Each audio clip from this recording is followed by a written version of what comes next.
Hey there everyone, this is Chris from the Tech Basement, coming to you once again from the basement. Today we're actually going to do a deeper dive than we did for the unboxing for the Steelseries Arctis 7 wireless headset. So let's dive into that.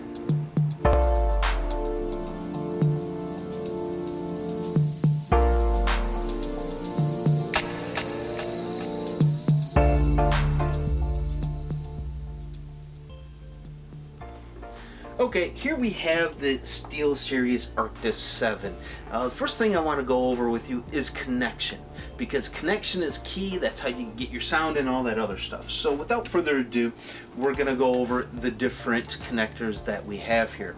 This one right here, which has the USB to, looks like mini USB, is for the charging.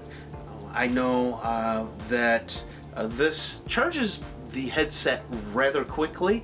I had over a 3.1, and if I remember my computer set up correctly, because I did not verify it, I might have the fast charging put to that.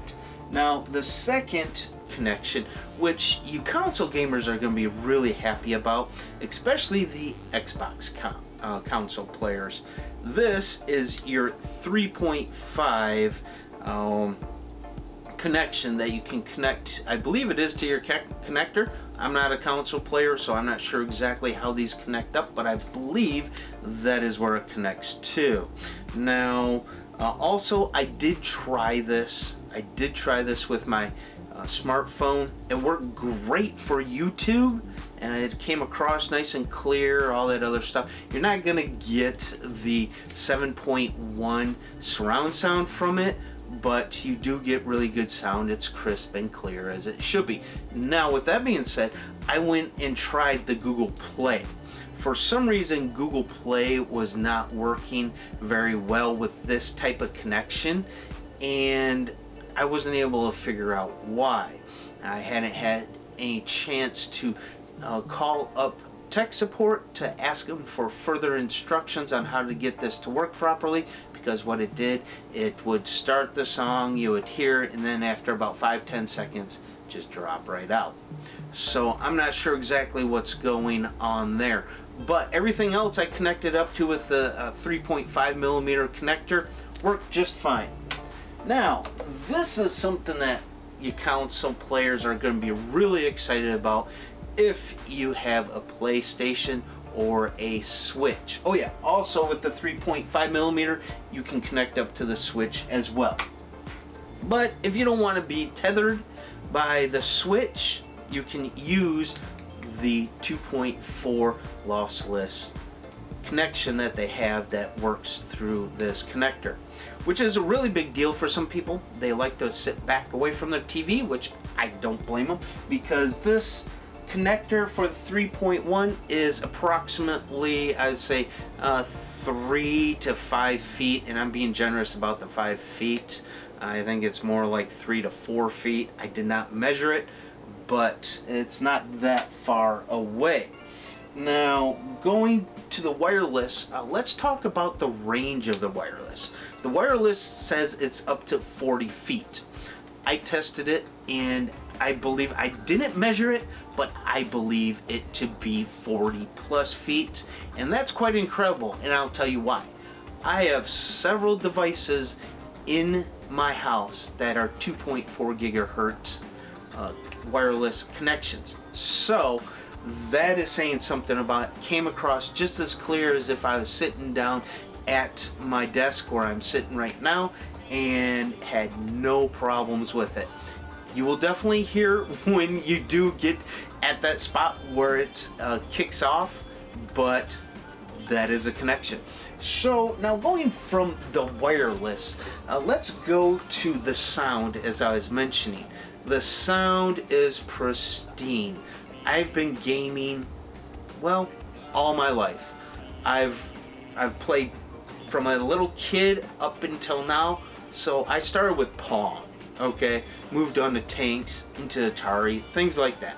So you can imagine the differences in sound that I've experienced. In the early 2000s, we had the sound blasters that actually had to, I believe it was the 24-bit a processor or whatever it was on that sound card that just gave you absolute surround sound that was absolutely great, and it was something to relish in. I mean, it was so nice. You could hear people behind you, things like that, as long as you got the correct headset, which was a surround sound headset. Now, with that being said, let's go on to the surround sound within the actual headset. This is something that I believe is not driven by the drivers, the download, in other words, which I will put down in the the description. So that I put that on after I started messing with this and didn't think about it, and I still was hearing surround sound. So that is fantastic. Now the sound as well, like I was saying, was pristine and still is. Once I put the drivers or your app on there, it was nice. You know, I could go right in there and take care of that. Now, setting it up is a little different. When you go into Windows, you have to go in there and you have a headset chat and you have a headset game.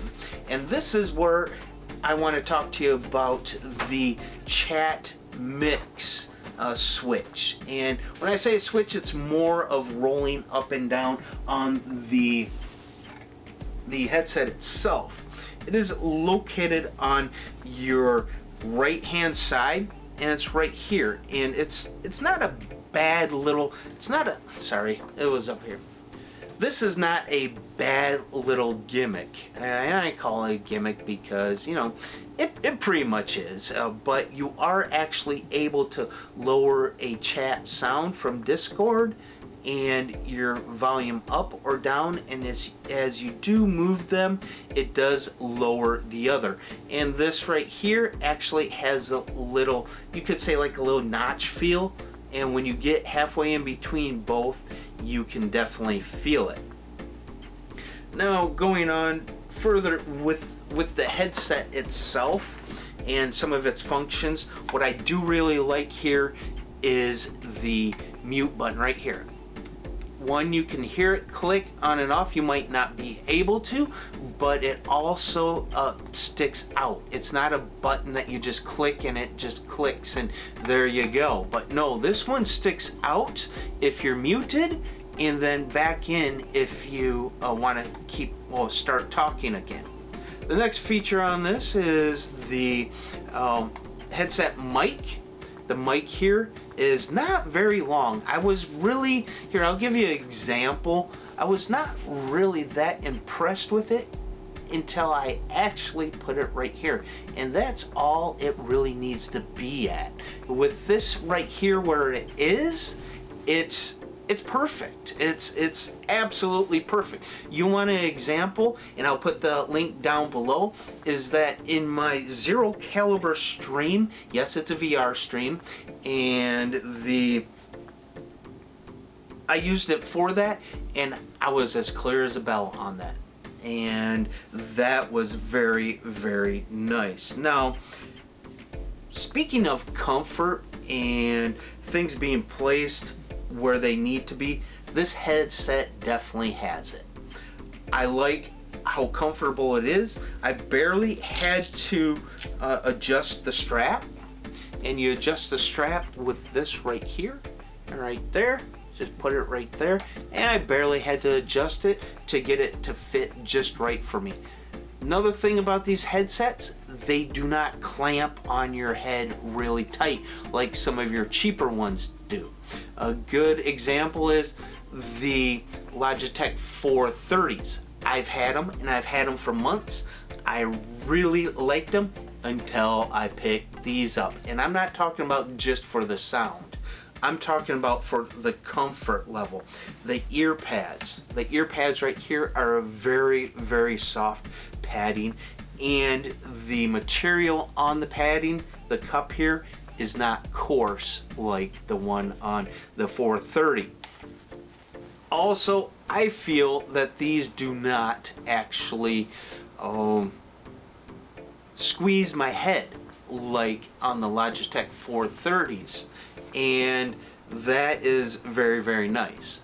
Now, what are you going to pay for a headset that has all these features, the comfortableness, things like that? You're going to pay a good 130 to 150 bucks. In Amazon, they have them, I believe it's for 130. I'll put the link below. And at Best Buy, if you're hard up for a good headset, I'll put the link in for that as well. I apologize for all the noise in the background. Now, talking about price, I think they're well worth it. I will probably be keeping these, but you know, I have another set that I want to go over, which is also by Steelseries. And I also want to say, this is not sponsored by Steelseries. I picked these up on my own like I do for you guys all the time. So the next headset that I'm going to review over the next 2 weeks is going to be the Steelseries Arctis Pro Plus Gaming DAC. Yes, this right here. Let's see, there we go. This is what I'm going to do next. It has the, let's see, the high-res sound, and I'm hoping to get this taken care of within the next few days, as in an unboxing. The unboxing isn't going to go up until next Sunday, but you know, that is where we're at with all of that. So this is going to be my next video that's going to go up on YouTube, so stay tuned for that. I'd like to hear what you thought about the Arctis 7 and all its features, and if you actually have one. If you have one, please let me know. Please let me know what you think. And if you're able to solve that Google Play problem that I'm having, please let me know what it is. Spread the knowledge around. That's what this is all about. So tell me what you thought about this video. Hit that subscribe button. Hit that notification bell so you keep on getting the videos about all these different products I'm putting up. And with that all being said, this is Chris saying out.